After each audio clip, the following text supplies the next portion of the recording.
Hello. Can we see me? Can we hear me? And then while that is kicking in, because we're at low latency, but there's still a little bit of a delay, I'm Brittany, this is Landjan, and welcome to Gaywatch, where we watch gay things. We're reading Mdzs Volume 3. This is the second session, so we're about 40 some odd pages in. We're actually right at part 2 of chapter 11. We were at a good stopping point. Page 46, the top of page 46. And we'll get to the rest of the intro spiel after I know for sure that I can be both seen and heard. I'm pretty confident about the seeing.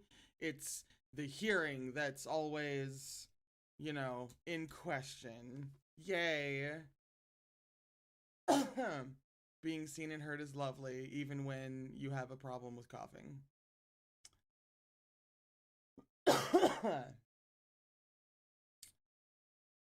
Wonderful.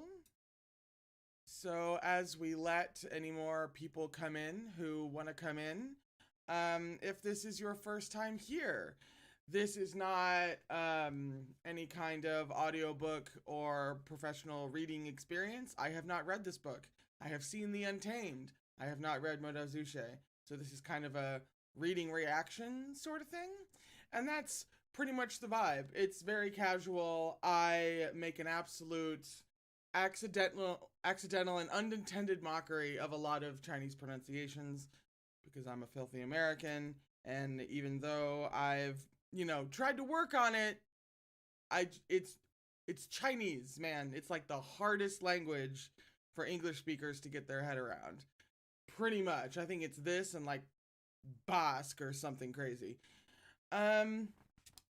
But we were just getting into the cave.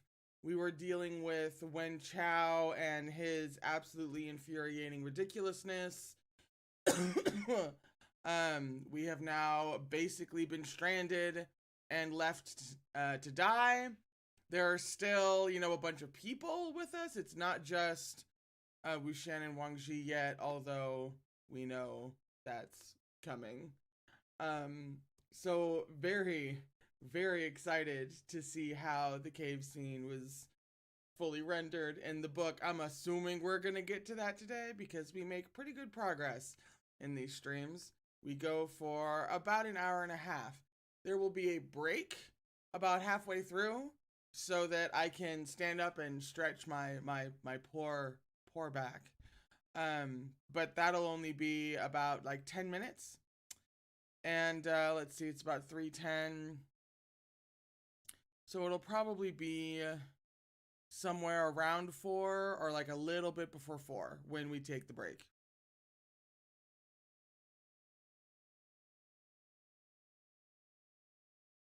But other than that, hello. So many familiar names. I saw Jamie said somewhere up there that this is the first time in a long time since she's made it to the start of one of these streams.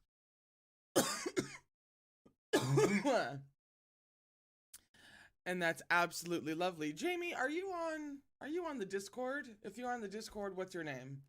Everybody has different names everywhere, although you may still go by Jamie. I'm basically hoping that you had better luck tuning into the streams over on Discord.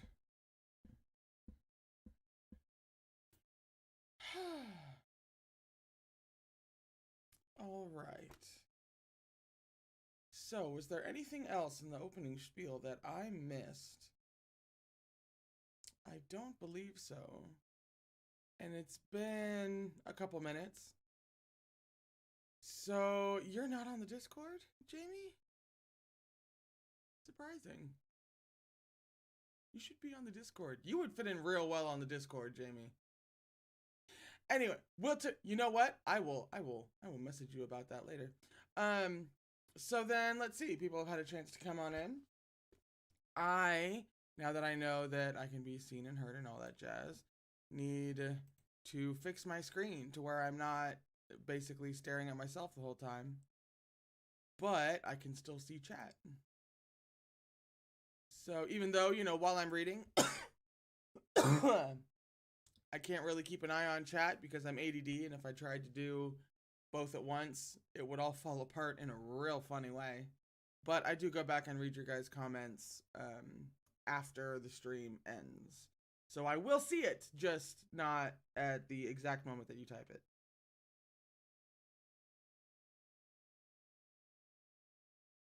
Oh, you missed the mic. This is Langen.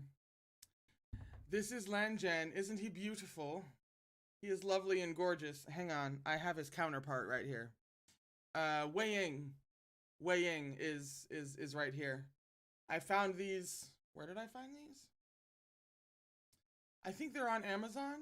They're actually not that expensive. I think it was less than 20 bucks for the both of them, and they come with those bamboo covers for the mug to help keep them warmer longer. Yeah, one of the best purchases I ever made. Two of my favorite co-hosts right there.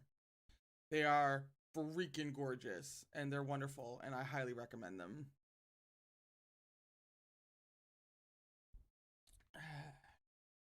Alrighty. Top of page 46. How do I want to... Trying to make sure that I get the mic close enough.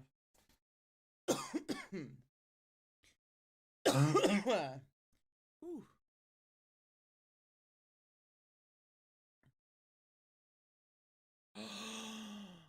Space, that's such a good idea. Tying a little red ribbon around Wei Ying and a little blue one around Langen. You're a genius. You're a genius. I believe the wife has ribbon around there somewhere. I'll see if she just so happens to have the right shades. And if not, I will go out and buy some ribbon. That's an extremely good idea. Thank you. Thank. Why didn't I think of that? Thank you. Okay. Top of page 46, part 2 of chapter 11. Whew. That sounded like a non sequitur, but Wei Wuxian immediately understood. There were maple leaves floating in the waters of the Black Lake where the Yao beast was entrenched, but there were no maple trees inside or outside the cave, only banyan trees next to the cave's opening. There was also no trace of human activity, but the maple leaves in the water were fresh and vivid as fire, and when they were hiking up the mountain earlier, they had seen maple leaves carried by the current of a small stream. It was clicking for Jiang Cheng as well.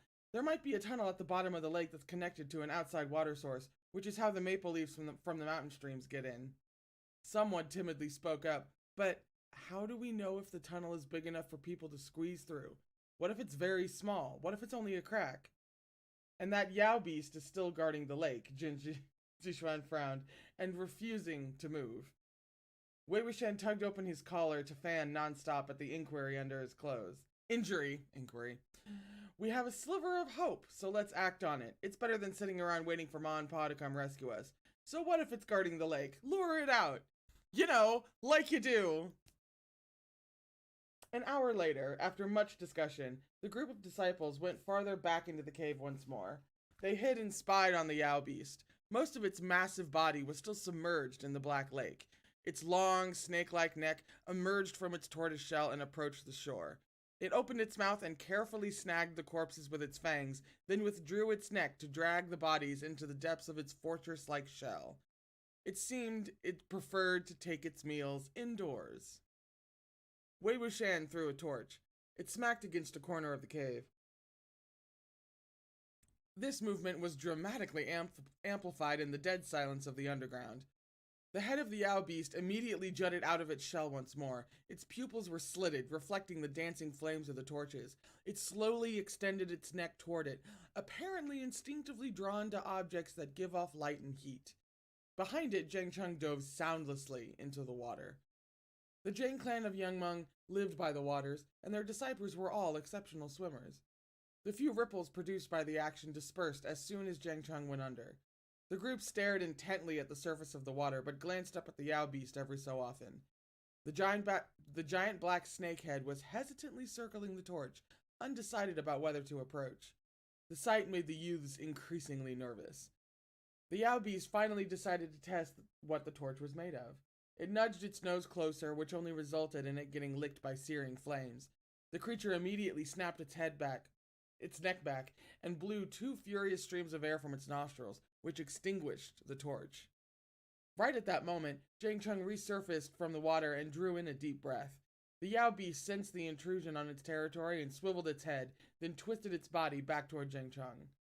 Seeing things going awry, Wei Wuxian bit down on his finger, then swiftly drew a few sloppy characters on the center of his palm. He rushed out of the tunnel and slapped the ground. The moment his palm left the earth, a column of flames taller than a man surged from the ground.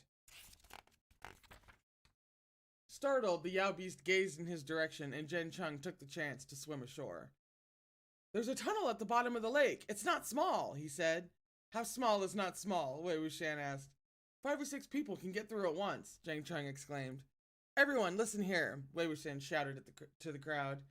"Follow right behind Jang Chung, into the water and into the tunnel. Everyone who's still in good shape, take care of the injured. Those who can swim, take care of those who can't. 5 or 6 can go through at a time, so don't get pushy. Now go!" As he spoke, the flame column gradually died out. Wei Wuxian retreated a dozen steps back in a different direction, then struck the ground again to erupt another column of fire. The giant golden eyes of the Yao beast glowed red from the flame's reflection and burned with madness as it flexed its claws. It dragged its mountainous body in Wei Wuxian's direction. "What are you doing?" Jang Chung shouted angrily. "What are you doing?" Wei Wuxian snapped back. "Take them and go!" He had successfully lured the Yao beast onto shore. When should they go, if not now? Jang Chung clenched his teeth. "Everyone come over here," Jang Chung ordered. "Those who can swim stand on the left, those who can't on the right." Wei Wuxian was observing the terrain as he fled around, setting off flames. Suddenly, a sharp pain stabbed through his arm. He looked down to see he had been shot by an arrow. As it turned out, the land sect disciple whom Lan Wangji had glared at earlier had found a bow and arrow abandoned by the Wens and tried to shoot at the Yao beast. Perhaps because of the beast's fearsome savagery and agility, the boy's hands were panicked and unsteady, and the shot had flown astray and pierced Wei Wuxian instead. Wei Wuxian had no time to pull it out. He struck the ground again, calling forth another surge of flames. "Back off! Don't make more work for me!" The sect disciple had wanted to fell the Yao beast with a single shot to its vital spot in hopes of regaining some of the face he'd lost earlier. Who could have thought it would turn out like this? His face flushed progressively paler as he fled into the water. Jang Chung urged Wei Wuxian. "Get over here, hurry!" "Be right there," Wei Wuxian said. Because it's not the Untamed unless Wei Wuxian's about to die, or actually dead. Jang Chung still had 3 disciples with him who couldn't swim, but they were the last of the group. They couldn't delay any longer. They had to dive now. Wei Wuxian tore the arrow out of his arm before it abruptly hit him. Oh no. The resulting smell of blood greatly excited the Yao beast. Its neck suddenly grew in length and its mouth gaped wide with fangs. Before Wei Wuxian could think of what to do, he was shoved by someone and sent tumbling. Lan Wangji had pushed him away. The jaws of the Yao beast closed in on one smooth motion on Lan Wangji's right leg. Just watching this happen, Wei Wuxian felt pain spark in his own leg, but Lan Wangji was, shockingly, still expressionless. All he did was slightly wrinkle his brow. But the Yao beast immediately started dragging him backward. Fucking ow! Judging by the creature's size and the crushing power of its fangs, it could bite a person in half like it was nothing at all. Thankfully, it didn't seem to like eating things that were broken into chunks.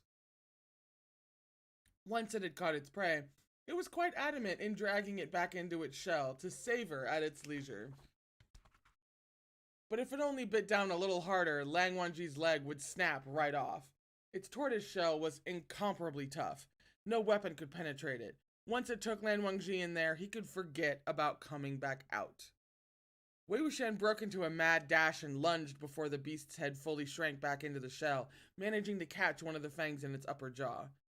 Ordinarily, he wasn't anywhere near strong enough to grapple with a monster like this, but with a life on the line, a horrifying and inhuman power surged through him. Okay, I mean, it probably would have surged through him no matter who it was, but we're shippers up in here, so leave me alone. Pushing against the tortoiseshell with both feet, he gripped that tooth firmly and wedged himself there like a stopper, not allowing it to shrink back, denying it the chance to enjoy its delicious meal. Lan Wangji, who had never imagined Wei Wuxian would catch up in such circumstances, was entirely dumbfounded. Wei Wuxian feared that if the Yao beast threw a fit, it'd either eat them both alive or tear Lan Wangji's leg off. He continued to grip the sharp upper tooth with his right hand, while his left seized at a tooth in the beast's lower jaw. He then forced his arms in opposite directions with all his might. Veins bulged on his forehead, practically bursting on his bright red face. Gradually, the two rows of fangs clamped onto Lan Wangji's flesh were forced apart. With the creature's fangs no longer able to hold its prey in place, Lan Wangji dropped into the lake. Wei Wuxian's godlike strength abruptly vanished at the sight. He released his grip, unable to hold on, and the two rows of crooked fangs snapped violently together with a sound as deafening as the hardest of stones colliding. Wei Wuxian fell into the water next to Lan Wangji. He flipped around, scooped Lan Wangji close, and then hauled them both out of harm's way with one arm, swimming meters in a flash and leaving a long, beautiful wave behind them. Tumbling onto shore, he hauled Lan Wangji onto his back and bolted. "You?" Lan Wangji blurted out. "Me!" Wei Wuxian confirmed. "Surprise!"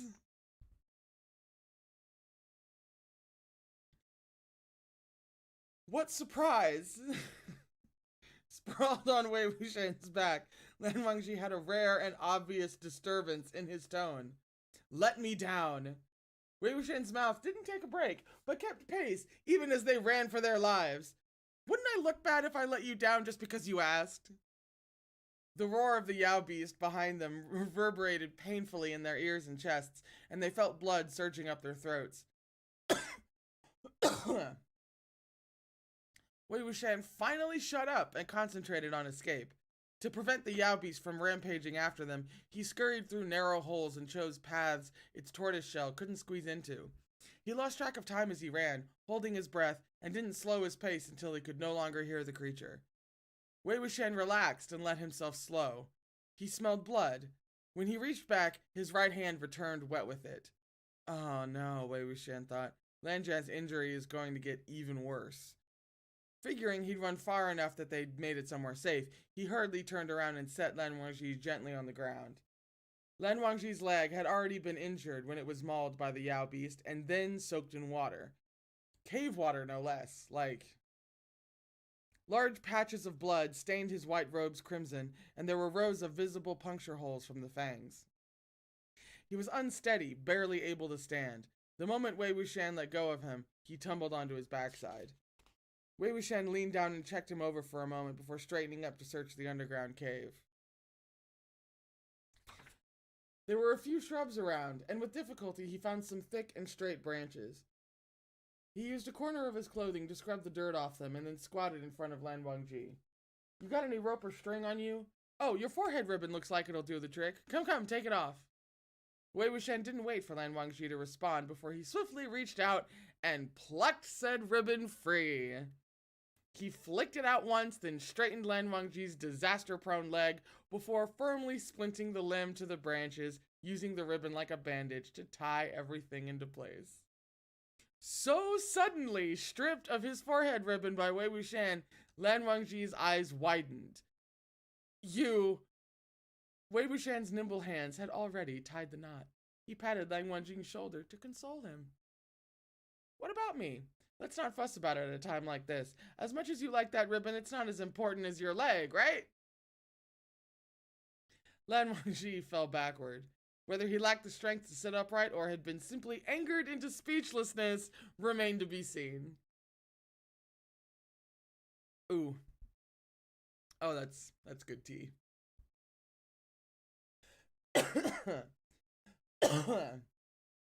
Wei Wuxian suddenly caught a faint whiff of medicinal herbs. He fumbled a small perfume sachet out of his own robes. It was dripping wet, its tassels drooping, an exquisite yet pitiable sight. He recalled Mian Mian saying it was filled with medicinal herbs and immediately opened it to check. Sure enough, It was packed with half-dried, partially crushed pieces of medicinal herbs, along with a few tiny flowers. Lanjan, he urged. Stop napping, get up for a minute. I've a perfume sachet here. Come and see if there are any medicinal herbs we can use.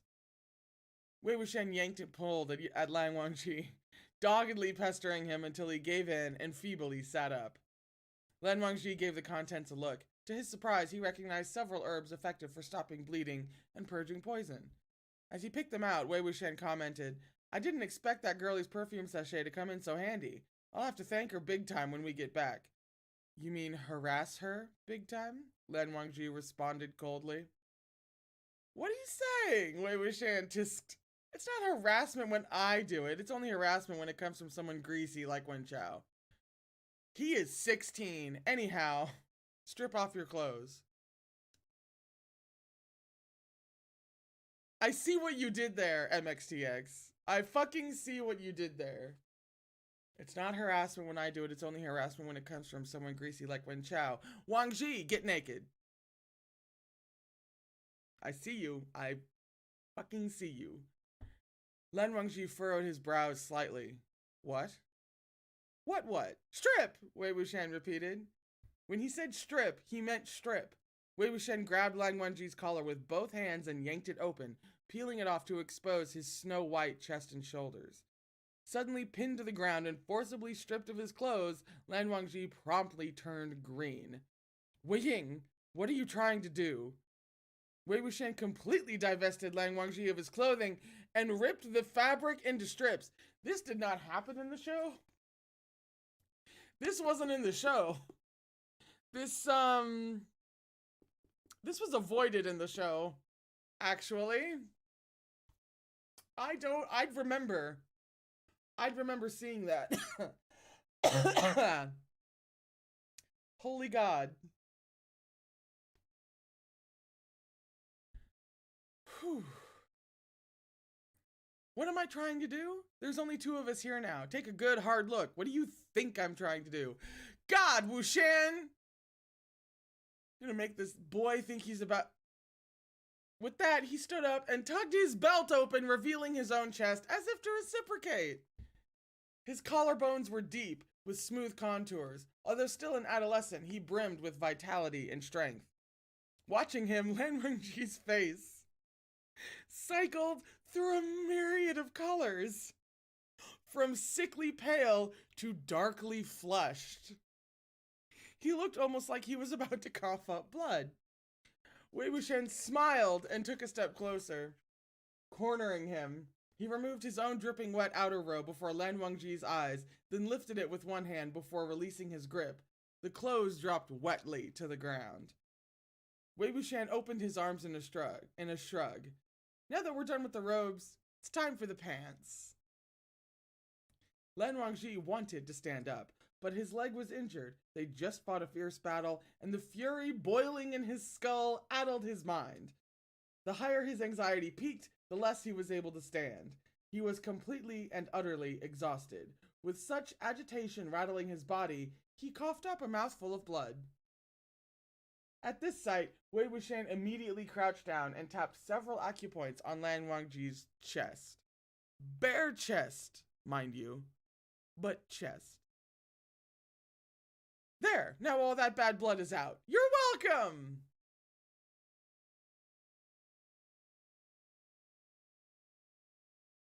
Having coughed up the purple-black blood, Lan Wangji immediately felt the nauseating, suffocating pain in his chest recede.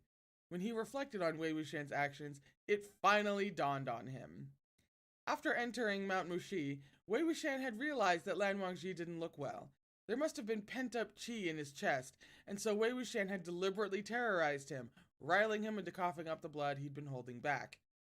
Although Lan Wangji knew he'd acted with good intentions, he still seemed a bit peeved.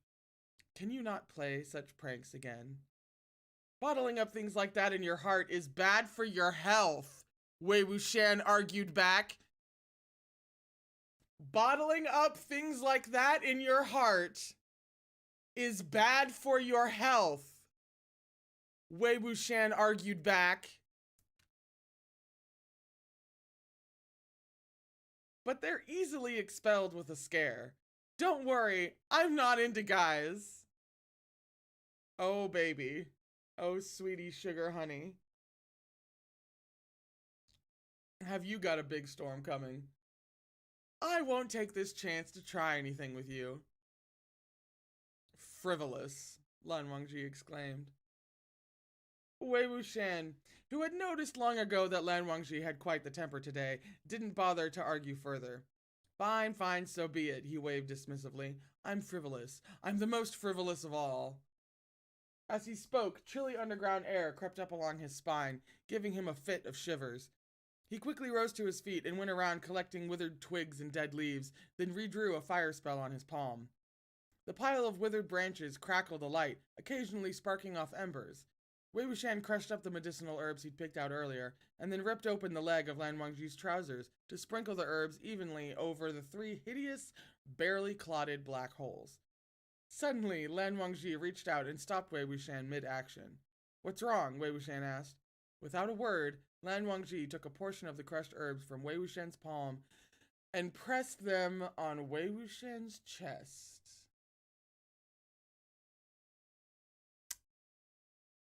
Uh-huh.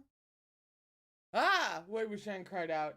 His body shook and trembled at the sudden pressure. He'd completely forgotten that he also had a fresh wound, the burn from the branding iron. It was still bleeding and had also been soaked in water. Lan Wangji withdrew his hand.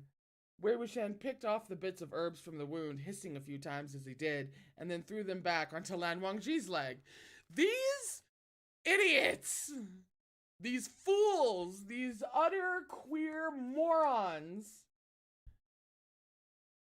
Don't worry about it. I get hurt all the time, but that doesn't stop me from playing in the Lotus Lake water right after. I'm used to it. A tiny perfume sachet like this can't hold much. There's not enough herbs to go around, and the way I see it, those 3 holes of yours need the more— Ah! Lan Wangji's face was grim. Moments later, he said, Since you know such pain, do not act so recklessly next time. I didn't have a choice, did I? Wei Wuxian responded.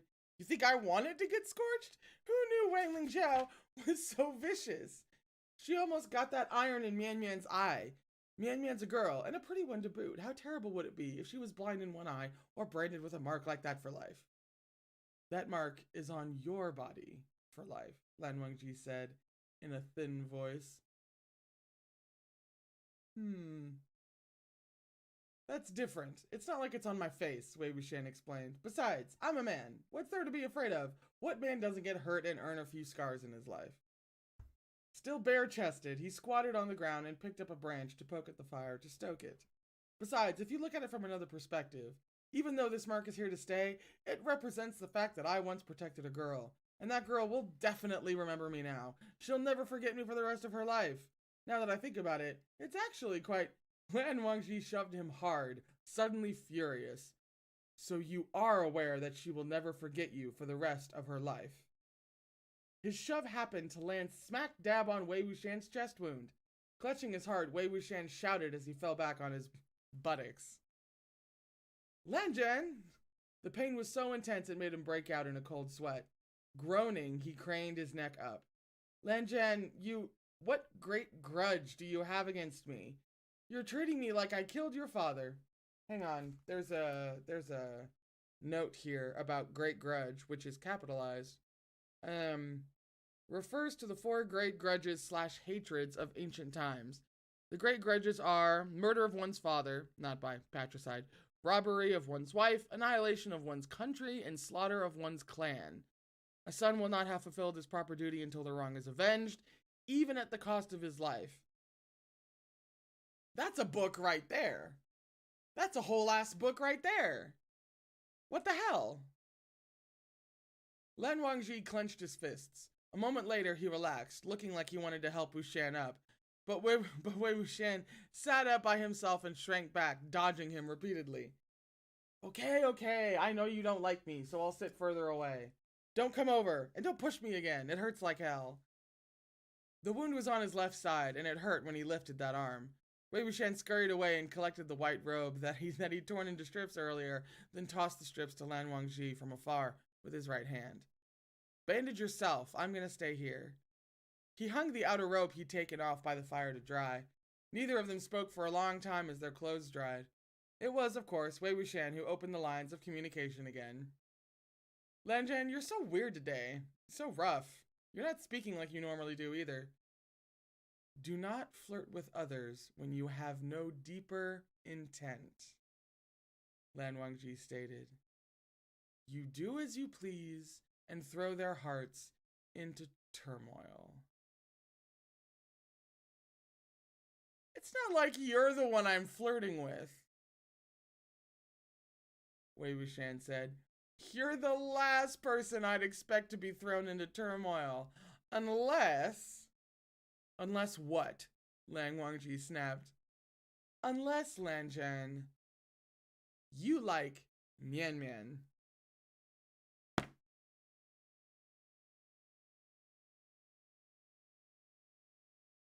Talking about moments that never get fucking old. You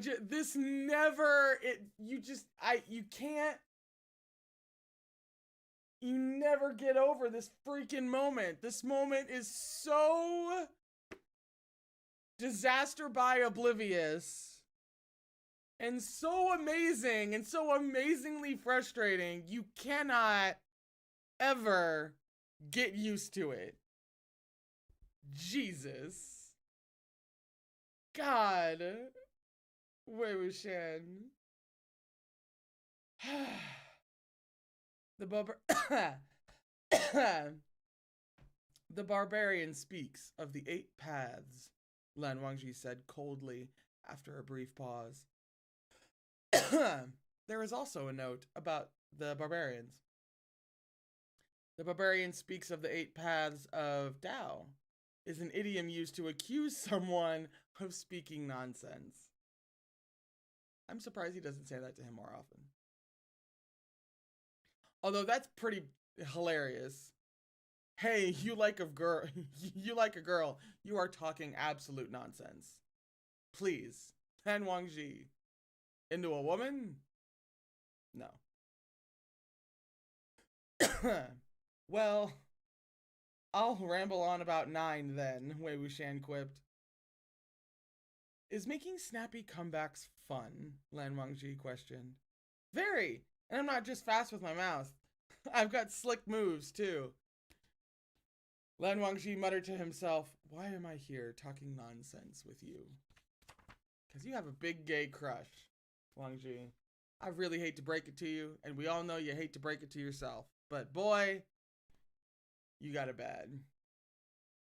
Without Lan Wangji realizing it, Wei Wuxian had scooted over to sit beside him again, heedless of any consequences of his chatter. Because it can't be helped. We're the only 2 unfortunate souls left in this place, right? If not me, who else are you going to talk nonsense with? Lan Wangji shot a look at Wei Wuxian, someone who never learned his lesson, someone who forgot all about pain once the wound had healed. Oh, ow, hang on. You could apply that to... Anyway, oh, Wei Wuxian feels out of nowhere. Wei Wuxian was about to give him a cheeky grin when he suddenly saw Lan Wangji lower his head. Wei Wuxian let out a horrible scream. Stop! Stop! Stop! Stop! Stop! Lan Wangji had buried his face deep in the crook of Wei Wuxian's arm and latched onto it with his teeth. Not only did he not stop when Wei Wuxian started screaming, he bit down even harder. Are you letting go or not? Wei Wuxian shrieked. I'm gonna kick you. Don't think I won't kick you just because you're injured. Stop it! Stop biting! I'll get lost! I'll beat it! I'll go! I'll go! I'll go! I'll just let go! I'll get lost! Lanjan, you've gone mad today! You're a dog! A dog! Stop biting me! Once Lan Wangji was finally done losing his mind and had had his fill of biting...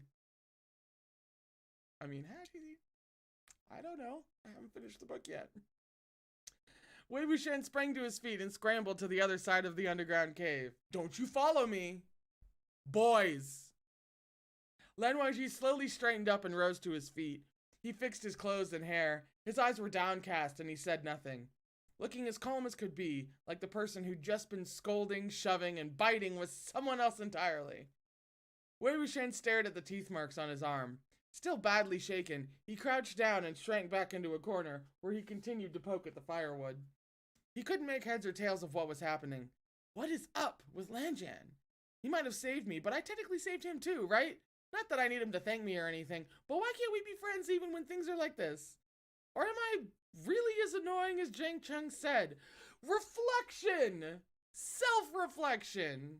That's a big deal for a 16-year-old, especially one like Wei Wuxian. He was still doubting himself when Lan Wangji suddenly spoke. Thank you. Thinking he'd misheard, Wei Wuxian glanced at Lan Wangji. Lan Wangji was looking at him as well. Thank you, he repeated solemnly. Seeing him slightly lower his head, Wei Wuxian feared he was going to do a full bow of gratitude. He hurriedly moved aside. Let's drop the formalities. I have this problem where I absolutely can't stand to hear others thanking me. Especially people like you, who do it all formally like that. It gives me the creeps. I'm getting goosebumps. Don't even bother with the bow. You are overthinking it, Lan Wangji coolly replied. Even if I wish to bow to you, I cannot move. It seemed he'd returned to normal. He'd even thanked him twice. Wei Wuxian, in his delight, unconsciously wanted to scoot over again. He loved to get up close and personal with people, nuzzling and rubbing on them, but the slight stab of pain from the teeth marks on his arm reminded him that Lan Jian had lost his mind earlier, and there just might be a repeat performance. So he quickly restrained himself. Wei Wuxian is just a tactile, cuddly bitch. It is in print, it is in black and fucking white. He's a physical, tactile, touchy little bitch. Oh my god. Said outright. Ah!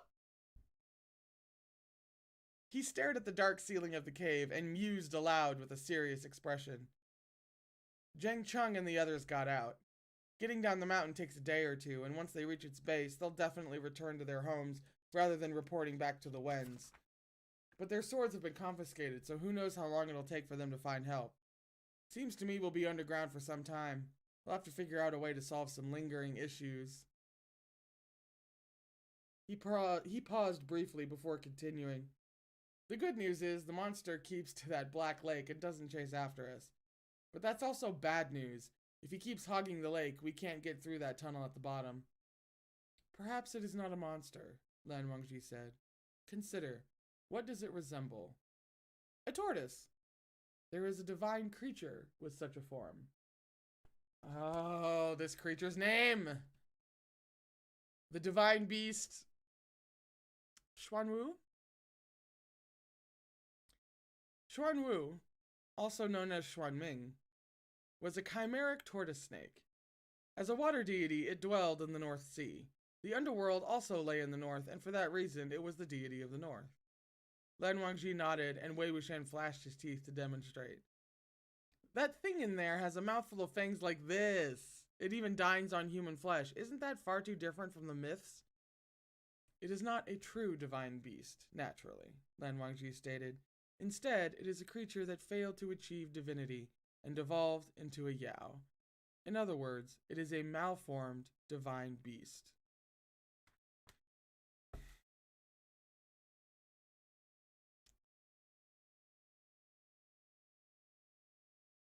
You know, when you've been a fan of the show for 2 years, and you only just now realize the fucking metaphor of the entire tortoise thing, of the tortoise, we're experiencing that now. Dear God. Realization made me lose my place. There we are.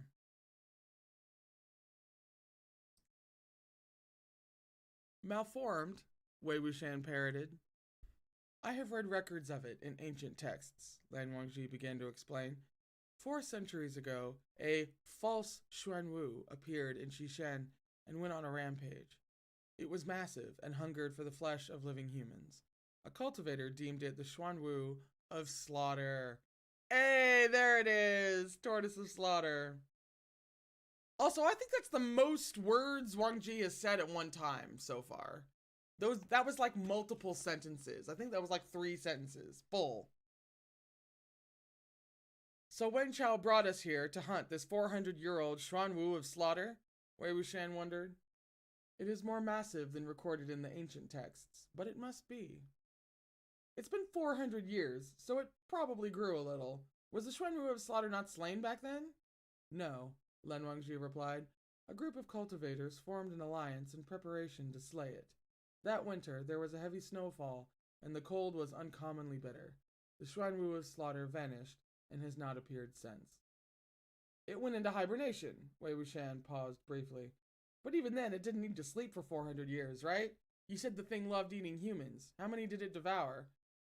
As recorded in the books, each time it appeared, it would consume anywhere between a few hundred people to entire cities and villages, Lan Wangji answered. Over the course of its rampaging, more than 5,000 were devoured in total. Oh, so it just stuffed itself and went into a food coma, Wei Wuxian concluded. The Yao beast seemed to enjoy dragging corpses back into its shell, though it was hard to tell whether it was stockpiling food or just wanted to savor them slowly. Perhaps it had amassed too much food in its shell all at once 4 centuries ago and had yet to digest all of it. Lan Wangji ignored him, but Wei Wuxian continued. Speaking of food, have you done... Here's that word again. Inedia? That's what I forgot to look up last time. Cultivators like us can go around 3 or 4 days without eating or drinking, but if no one comes to our rescue in a few days, we'll start getting weaker. It'll drain our physical strength, energy, and spiritual power. If Wen Chao and his people stood by and did nothing after their escape, it wouldn't be all that bad. The other families might bring reinforcements in a few days' time. The real danger was Wen's refusing to provide timely aid, or worse, hitting them when they were down. The other families who might come to their rescue were really only the Lan clan of Gusu and the Zhang clan of Yangmeng, and if the Wens decided to obstruct them, then those few days would likely double. Wei Wuxian retrieved a branch and sketched a rough map on the ground, then connected a few lines on it. Mount Mushi is a little closer to Gusu than it is to Yangmeng, so your family should arrive first. Let's just wait. Even if they don't come, Zhang Cheng should be able to get to Lotus Pier in a couple of days at most. He's a smart cookie. The Wens won't be able to stop him. There's nothing to worry about. Lan Wangji lowered his eyes and spoke softly, looking wan. They will not come. The cloud recesses has been burned to the ground. But everyone's still alive, right? Wei Wuxian tentatively asked. Your uncle, your brother. Even if the head of the Lan family, Lan Wangji's father, Cheng Hanjun. Ooh, that just came right out my mouth. Did you hear that? That wasn't half bad. Probably still wrong somehow, but that wasn't half bad. Sorry, congratulating myself. Was severely injured. Wei Wuxian had assumed that they still had Lan Xuan and Lan Xichen to hold down the fort. However, Lan Wangji answered woodenly, Father is nearly gone. And, here to humble me. Father is nearly gone, and Shangjiang is missing. Yeah, maybe? Okay. The branch Wei Wuxian was using to scribble on the ground stalled mid-action. That other disciple had mentioned the head of the Lan clan was severely injured while they were heading up the mountain, but Wei Wuxian had never expected it to be so serious that he was nearly gone. Maybe Lan Wangji had only just received the news that his father was dying. Although the head of the Lan clan cultivated in seclusion year-round and paid no heed to outside affairs, he was still Lan Wangji's father. And on top of that, Lan Xichen was missing too. No wonder Lan Wangji was particularly gloomy and hot-tempered. All at once, Wei Wuxian felt a little awkward, not knowing what comfort he could offer. When he absent-mindedly turned his head to glance over, his entire body froze. The firelight reflecting off Lan Wangji's face made his skin look like warm jade. It also clearly illuminated the single streak of tears on his cheek. I mean, first of all, gay. Second of all, heartbreaking. So now we have heartbreakingly gay. Or gay and heartbreaking. It's sad and queer, okay? Wei Wuxian was shocked dumb for a second, then thought, oh crap. People like Lan Wangji probably only shed tears a few times over the course of their lives. and Wei Wuxian just had to be here for one of those times. He couldn't bear to see anyone cry. If he came upon a woman crying, he felt compelled to comfort and tease her until she broke into a smile. A man's tears made him even more uncomfortable.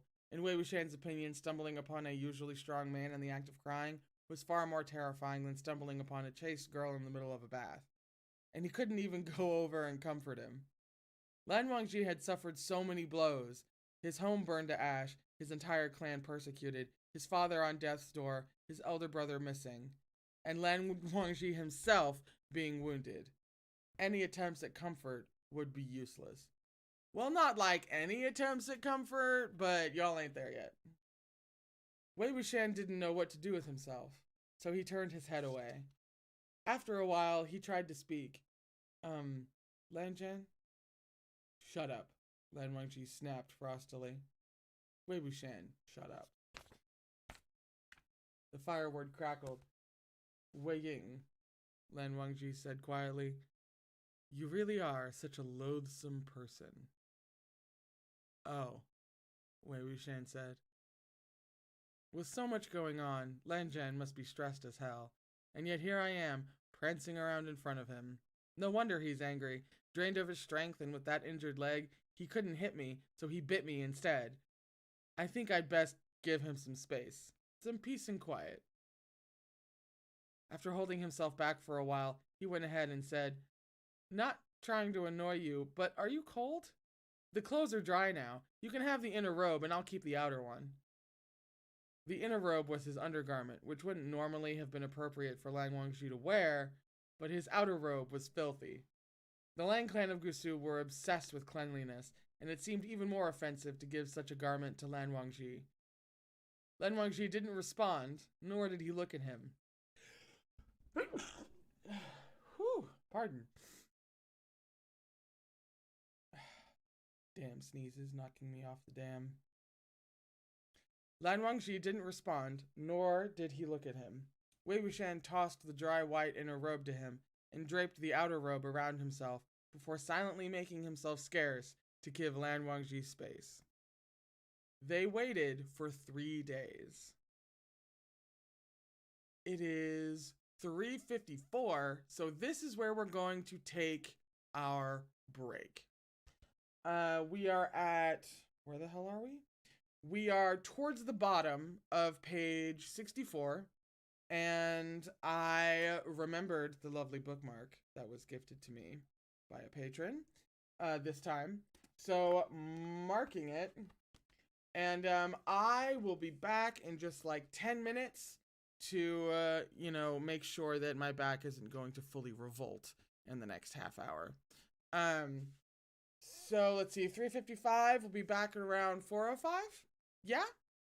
And, yeah, back in 10 for the rest of the cave scene. I'm so excited.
Hello for part 2.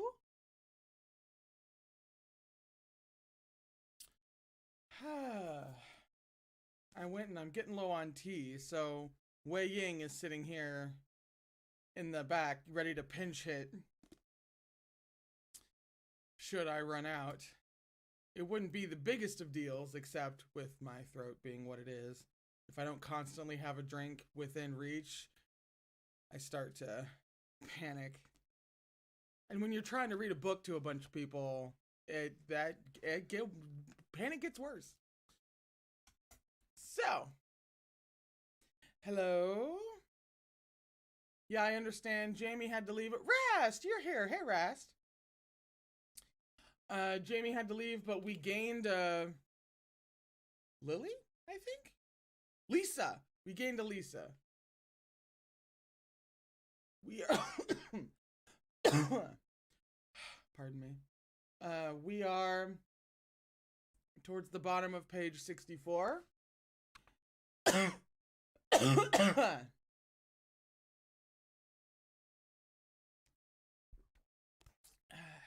And there we go. Now can't see myself, but I can see the chat. So, continuing on, after waiting for 3 days, there was neither day nor night in the cave. The only reason they knew it was 3 days was because of that infuriating land internal clock, allowing one to mark the time by their sleeping and waking. One only had to count how many times Lan Wangji slept to determine the passing hours. Having been finally allowed 3 days of rest to conserve energy and strength, the wound on Lan Wangji's leg was slowly healing, not worsening. With this improvement, he was able to move himself into a lotus position to meditate and cultivate in silence. Wei Wuxian made himself scarce over those 3 days.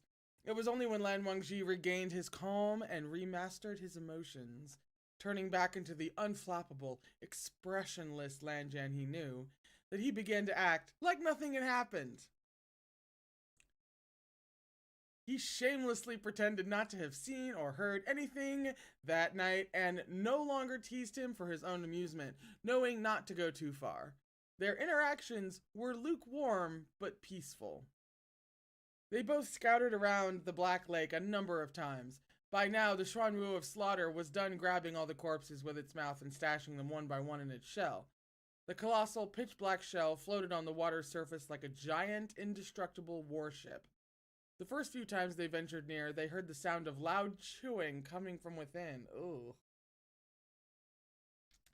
Later, the noise vanished and was replaced by what seemed to be thunderous snores. The two initially wondered whether it was feasible to sneak underwater to search for the tunnel through which they could escape while the Yao beast was asleep, but they could only search for an incense time at most before the beast detected their movements. Although they made a few attempts, they never found the tunnel Zheng Cheng mentioned. Wei Wuxian suspected it might now be blocked by the Yao beast.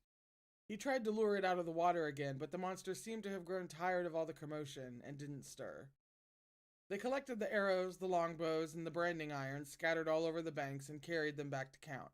There were over 100 arrows, more than 30 longbows, and a dozen branding irons. By then, it was already the 4th day. Lan Wangji picked up a longbow and examined its material with rapt attention. He plucked at the bowstring, unleashing a powerful, resounding metallic sound. This was a variety of bow and arrow used by cultivation clans to hunt nefarious creatures, and the materials used to forge them were of extraordinary quality.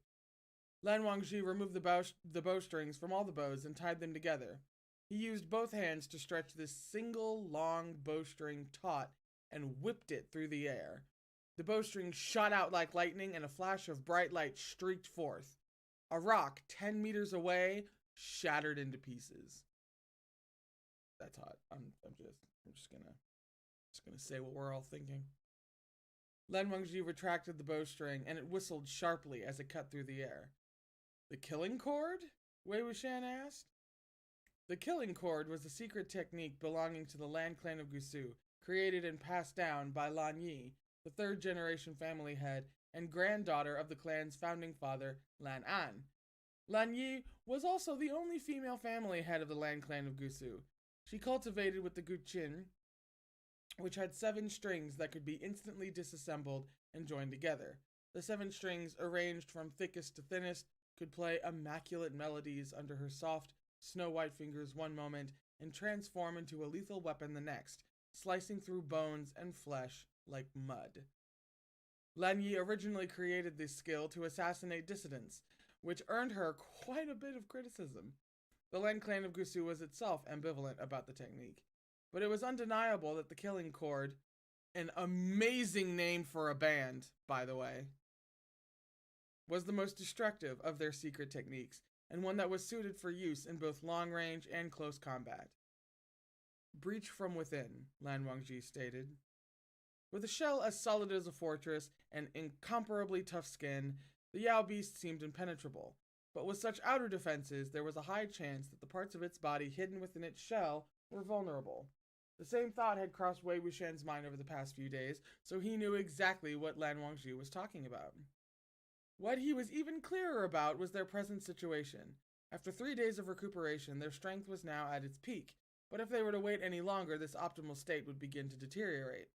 Furthermore, the 4th day had passed, and rescue still had not come. Rather than resign themselves to their fates and wait for death, they might as well fight with all they had.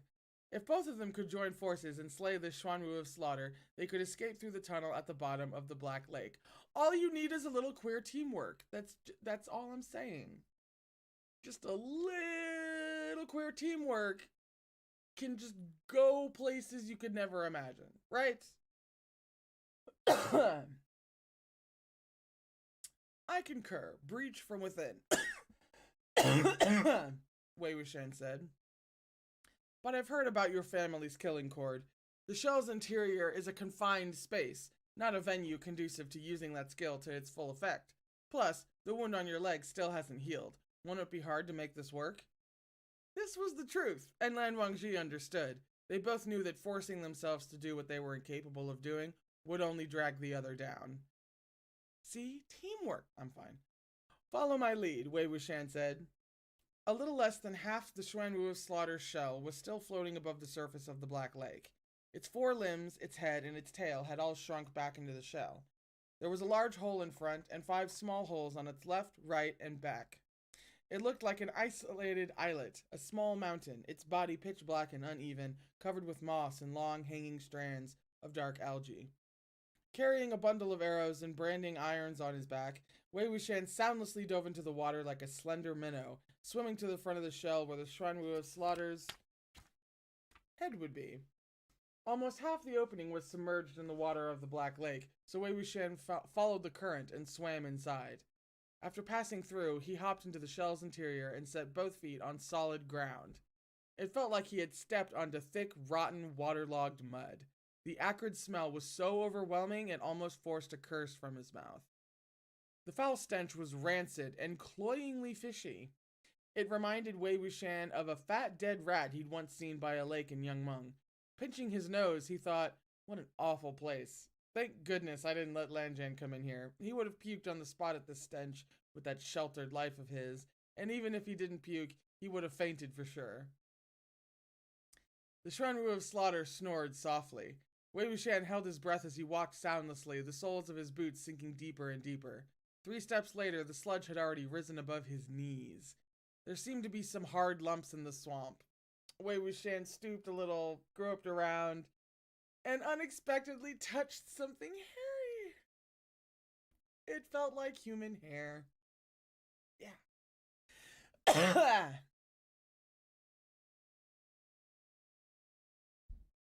He withdrew his hand. That was surely one of the people the Xuanwu of Slaughter had dragged in. He felt around some more, why would you? And found a boot with half a leg inside, rotted to the point it was half flesh and bone. This Yao beast clearly wasn't a big fan of cleanliness. Any leftovers or parts it didn't care to finish would fall through the gaps between its teeth and rot inside the shell. Over the centuries, it had all congealed into a thick sludge. Oh God. Soylent Green is people. Oh man. Ooh. Wei Wuxian was standing in a mire of death made of broken corpse limbs. Hey, good times! Having crawled, fumbled, and tumbled all around over the past few days, he was already unbearably filthy. He couldn't have cared less about getting a bit messier. Offhandedly wiping his hands on his trousers, he continued onward. The Yao Beast's snores increased in volume, and the blasts of air grew heavier. Even the mire of corpses beneath his feet was getting progressively thicker. At last, his hand lightly touched the uneven skin of the Yao Beast. Following the skin, he slowly felt his way inside. As expected, the head and neck were covered with scales. Further down the neck was tough, bumpy skin. Even further beyond that, the skin grew thinner and more fragile. By now, the mire of corpses had reached Wei Wuxian's waist. The majority of the corpses here had not been fully eaten, and the remaining parts were in bigger chunks. No longer a mire, but a mound. Thanks for that mental image, MXTX. Wei Wuxian reached behind his back to retrieve the arrows and branding irons, only to realize that the rods were caught on something. He gripped the shafts and yanked hard before he managed to get them loose. In the process, the front end of one of the branding irons pried something out of the fleshy corpse mound. There's a phrase you like to read. And it made a muffled clank as it fell. Oh god, here we go. I have such a love-hate relationship with this. Wei Wuxian instantly stilled. When there was no movement around him and the Yao Beast didn't lash out, Wei Wuxian soundlessly heaved a sigh of relief. One of the branding irons got stuck on something. Based on the sound, it was metal. And long. Let's see if it's anything useful. I'm short on weapons, so it'd be awesome if it's a top-grade spiritual sword. I hate her, okay? I fucking hate her.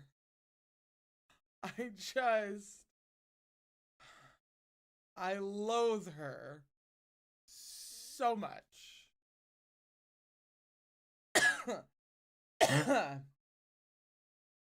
He reached out and touched the object that had fallen. It was long and blunt, and rust crawled along its surface. The instant he grasped it, screams filled his ears.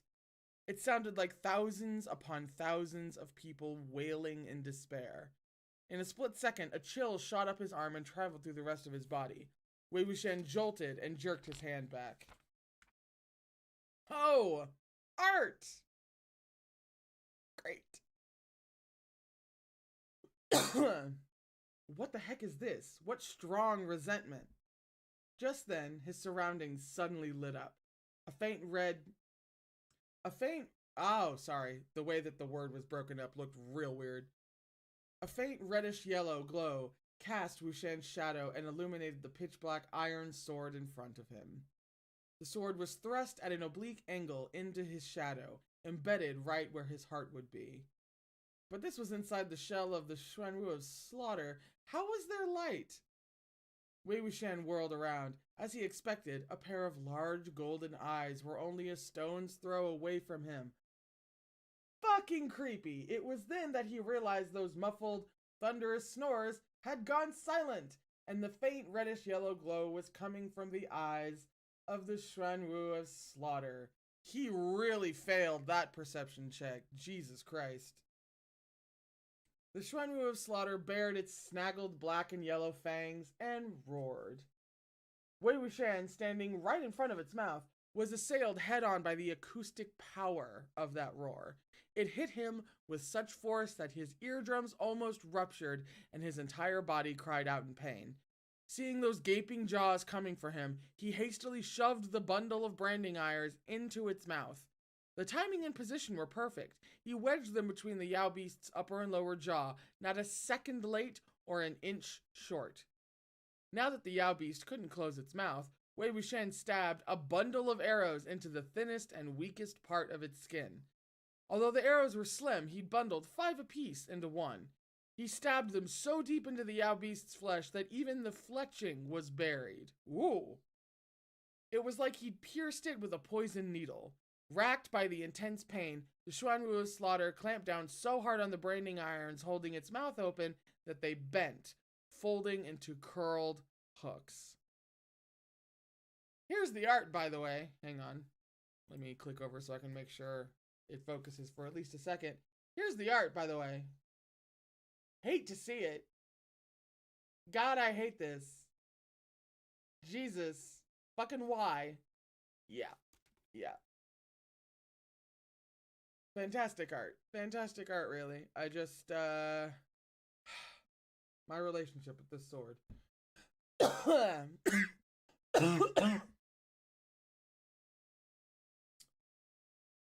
Oh, I got all the way down to the end of the page. Wei Wuxian stabbed a few more bundles of arrows into its soft skin. Never in its life had the Yao beast known such grief. It went mad with pain, its serpentine body flailing hard inside the shell while its head thrashed. The mire of corpses also roiled and swirled, and the wave of putrid sludge almost engulfed Wei Wuxian entirely. The Xuanwu of Slaughter widened both hideously yellow eyes and opened its jaws wide, as if it intended to swallow mountains and rivers in one gulp.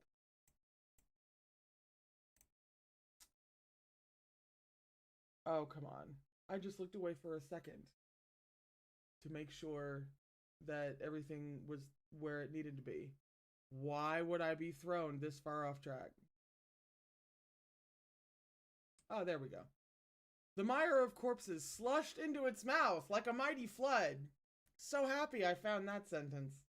Wei Wuxian struggled desperately against the current, grabbing the hilt of an iron sword in his attempts.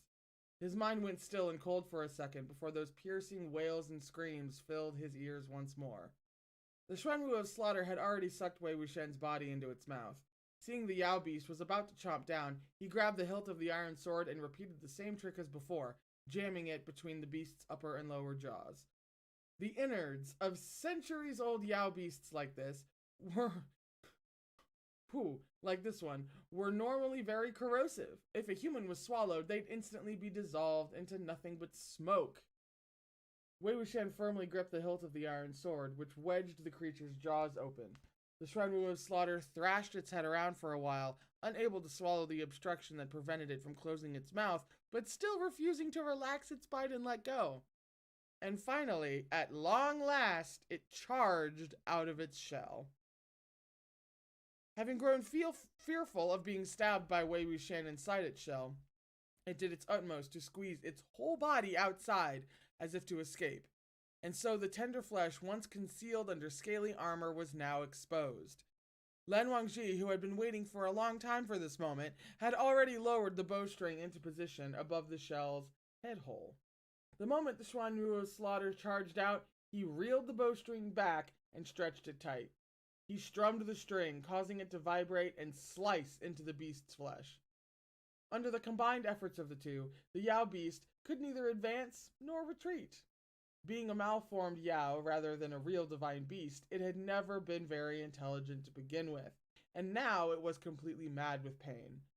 It flailed its head and tail as it barged violently around the Black Lake, raising mighty waves and thrashing whirlpools into being.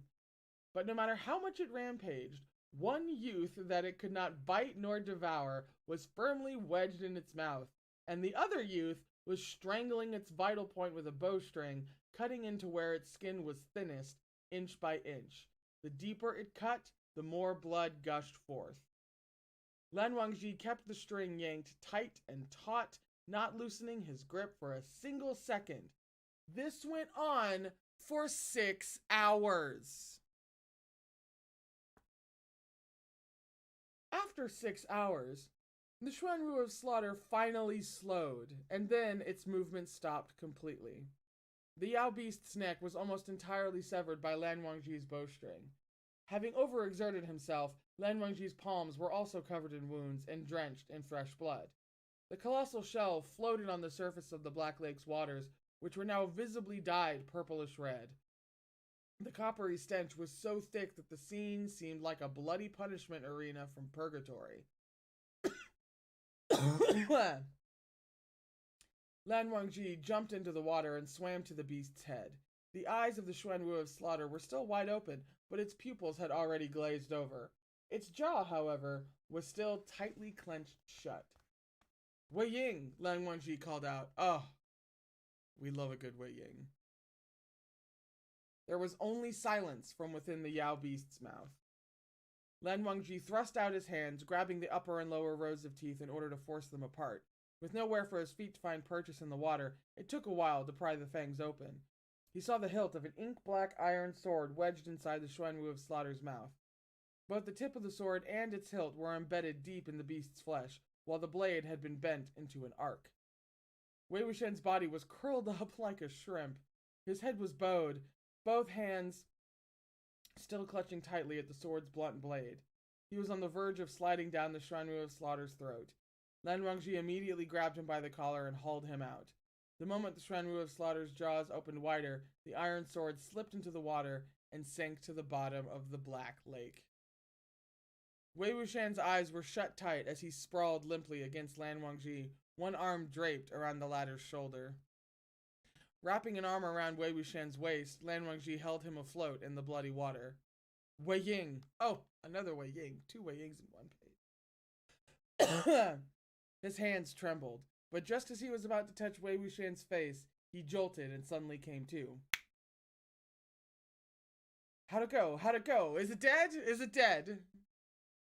He was thrashing weakly as he spoke, causing the two of them to sink in the process. Lan Wangji tightened his hold around Wei Wuxian's waist. It is dead. Wei Wuxian's gaze was blank, like he was having some difficulty digesting the information. After thinking it over for a while, he exclaimed, "Dead? It's dead? Good. It's dead." It kept screaming earlier, screaming while it thrashed around and knocked me out cold. Oh, that's right, the tunnel, the underwater tunnel. Let's get out of here from the underwater tunnel. Lan Wangji found his reaction odd. What is wrong? Nothing! Wei Wuxian regained his energy. Let's get out now. There's no time to lose. Indeed, Lan Wangji nodded. I will carry you. No need. Wei Wuxian started to protest, but Lan Wangji's arm still encircled his waist in an iron grip. In a tone that brooked no argument, he ordered him, breathe in. Navigating the depths in such a dazed state was risky. Wei Wuxian didn't like to act tough, so he simply nodded. Are we sure? Ignoring how filthy the bloody water was, the two took deep breaths and dove under. Ugh.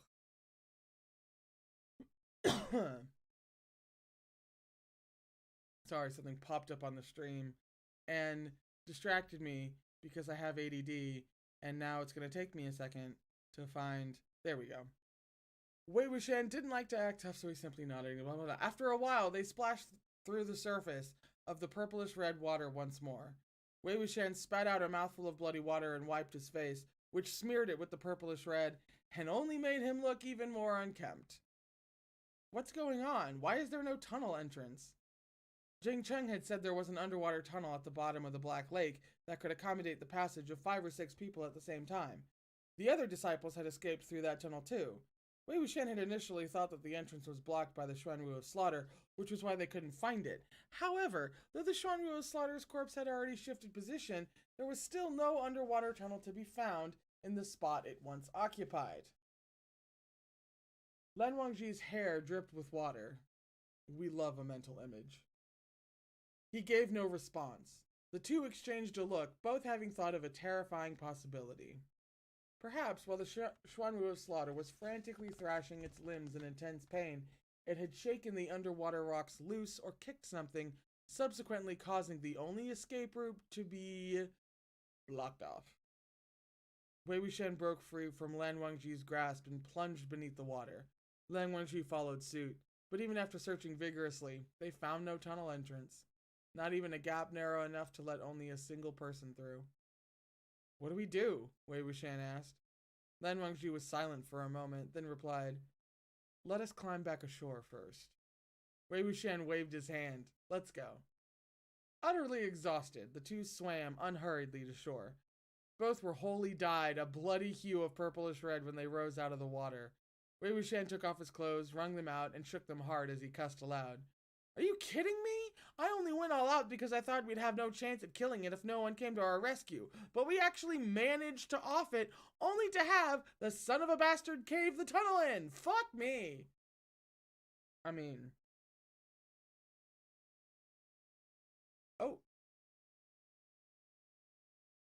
Oh, there was just a note about some slang bastard. Yeah.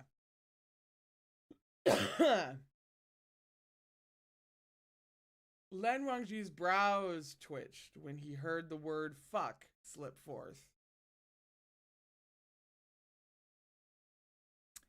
He wanted to say something but held himself back. Wei Wuxian swore up a storm as he shook his clothes dry. All of a sudden, his legs gave out, and Lan Wangji quickly stepped forward to catch him. Like, I know what the Lan clan has about swearing. Like, I know, like, the rules and everything, which is obviously a part of it. But also,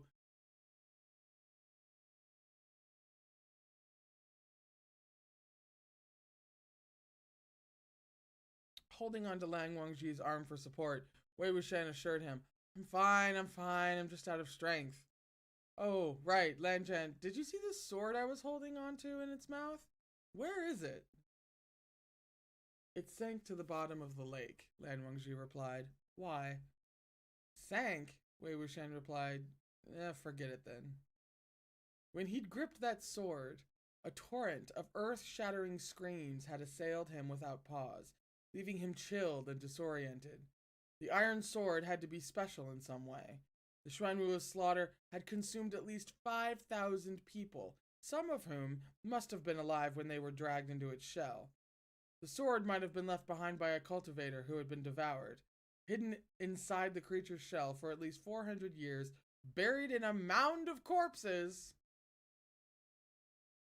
It had surely been contaminated by the resentment and agony of countless people, both dead and alive, soaking in their screams. Wei Wuxian had wanted to hang on to the sword so he could get a good look at it, but since it had sunk and they were both trapped with no way to get out, he might as well not bother. They'd just wind up arguing pointlessly again if he kept going on about it, and Lan Wangji started to suspect his intentions. Wei Wuxian waved dismissively and thought, nothing good ever happens. Oh boy, you wait. He dragged his feet as he shuffled forward, and Lan Wangji quietly followed behind him. Not 2 steps later, Wei Wuxian's legs gave out again, and Lan Wangji caught him again. This time, he held a hand to his forehead. After a moment, he said, Wei Ying, you're burning up. Another Wei Ying. Wei Wuxian plopped his head on Lan Wangji's forehead, too.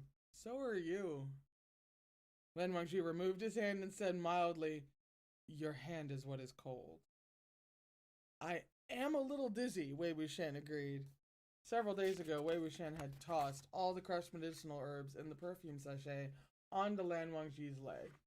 He'd only wiped down his own burn from the branding iron and hadn't rested well over the past few days. To top it all off, he'd been rummaging around in corpse sludge and lake water. His condition had finally deteriorated from these various assaults, and he was now running a fever.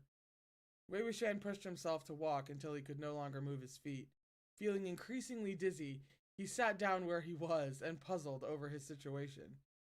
How did I get a fever so easily? I haven't had one in years. Lan Wangji didn't feel like commenting on the so easily remark. Lie down, he ordered. Wei Wuxian complied, and Lan Wangji took his hand in his own to channel spiritual power to him. Wei Wuxian lay there for a while before he tried to sit up again.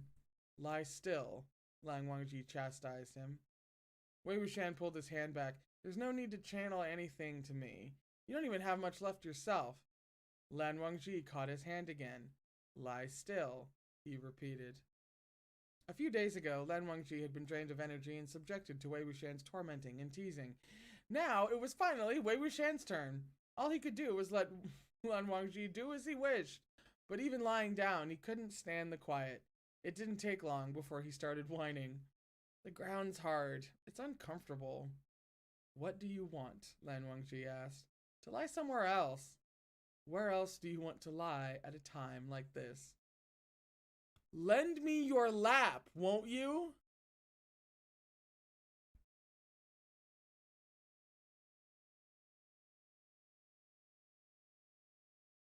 Lan Wangji was expressionless. Stop fooling around. I'm serious, Wei Wuxian complained. I feel so dizzy, and you're not a girl, so what does it matter? Ah, yes, the loophole. The ultimate queer loophole. Even so, you cannot lie on me as you please, Lan Wangji said. See, seeing him frown, where did that, yeah. Wei Wuxian pressed on. I'm not fooling around. You're the one throwing a fuss. I can't take this lying down.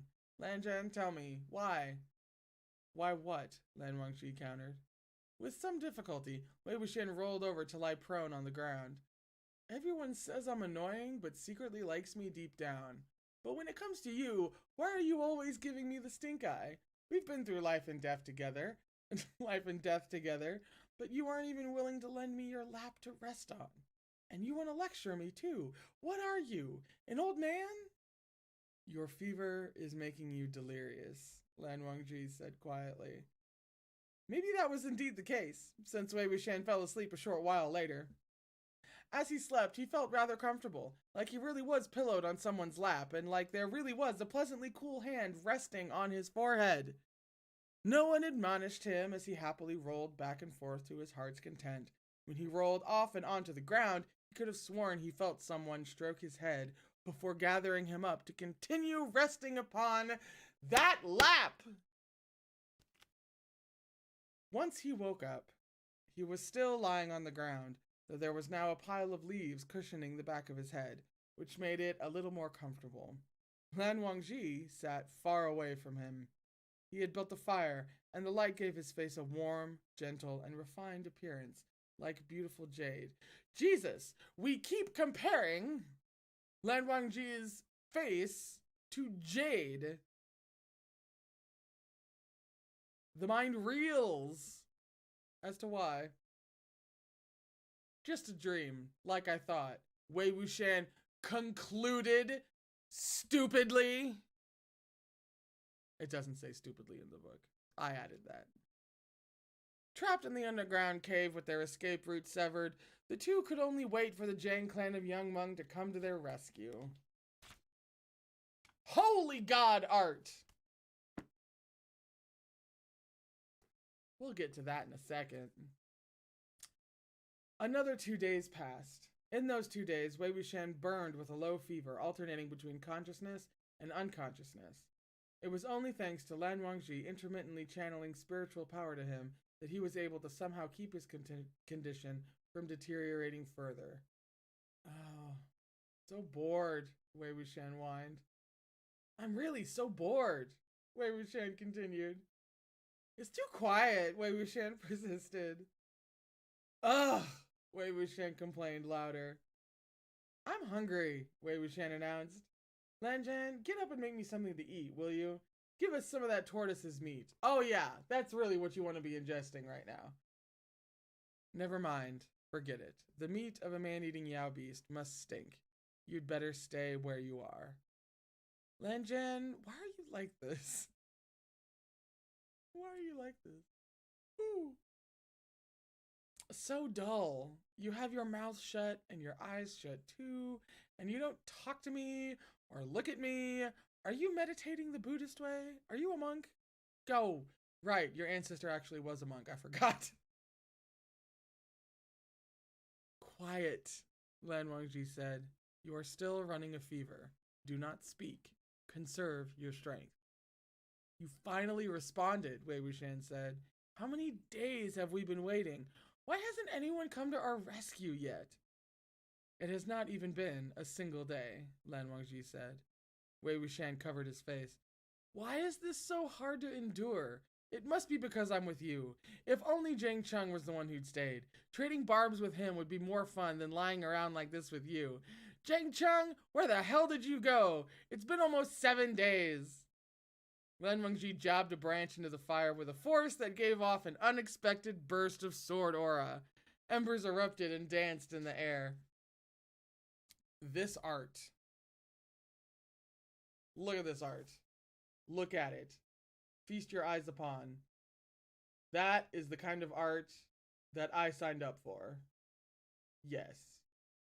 Truly money's worth.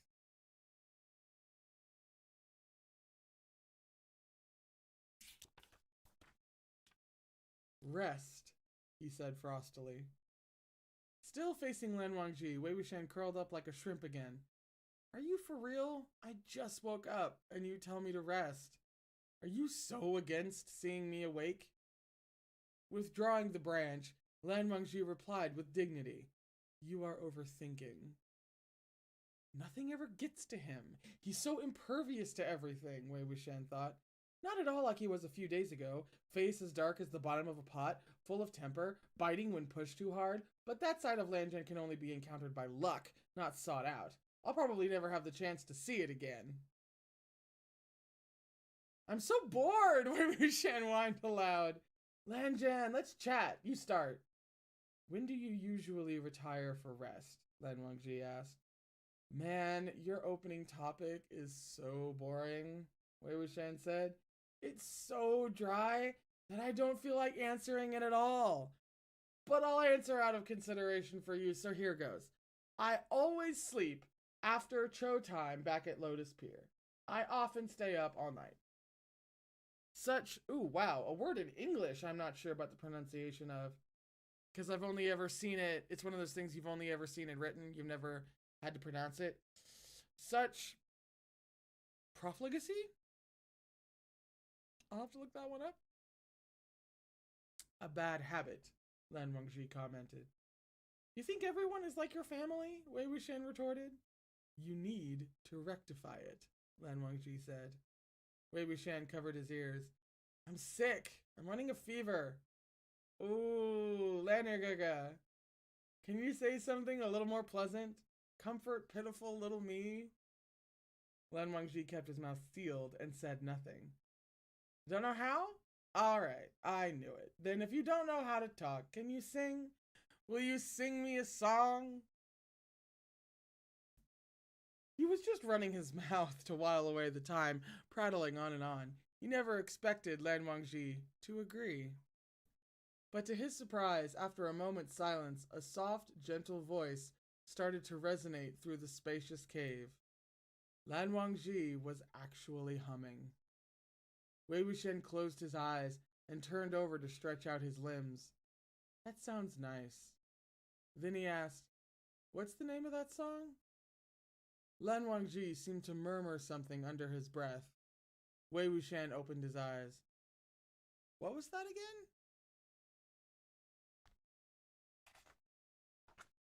again? End of the fucking chapter. Not even the part, the chapter. We are now in chapter 12, called Sandu, the Three Poisons. That's where we are. That's what they do. That's Untamed for you. Yeah. It's also an absolutely perfect place to stop for the day. Once again, we're getting real lucky this time. It's just offering up breaks whenever we need them. Jesus.